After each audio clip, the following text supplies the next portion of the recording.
تلویزیونونو کې د مخ پټولو پرته ښځینه کارکوونکې راښکاره شوې.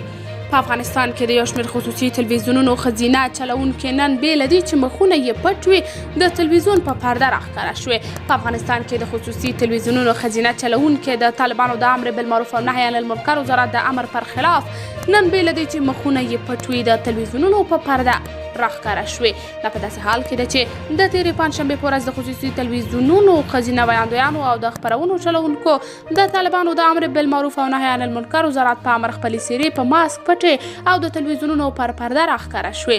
له دوی یو شمېر یې چې د موضوع د حساسیت له امله یې ونه غوښتل نومونه یې خپاره شي ازادي راډیو ته وویل د طالبانو د استخباراتو ریاست ورته ویلي چې کولی شي له ماسک پرته خپلې خپرونې مخته یوسي، خو د طالبانو د حکومت د استخباراتو ریاست یا کومې بلې ادارې دا خبره نه ده تایید کړې. بلخوا نن هم د طالبانو د امر بالمعروف او نهي عن المنکر وزارت ویان محمد صادق عاکف مهاجر ازادي راډیو ته وویل چې د وزارت په امر کې هیڅ بدلون نه دی راغلی.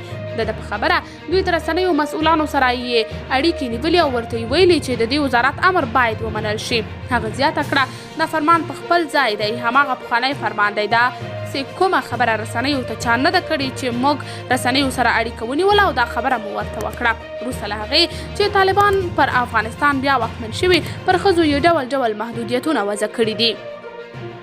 له شپږم ټولګي پورته د نجونو ښوونځي تړلي، حجاب یې اجباري کړی او تازه یې امر کړی چې د تلویزیونونو ښځینه کارکوونکې د بې له ماسک اغوستو د تلویزیونونو په پرده نه راښکاره کیږي.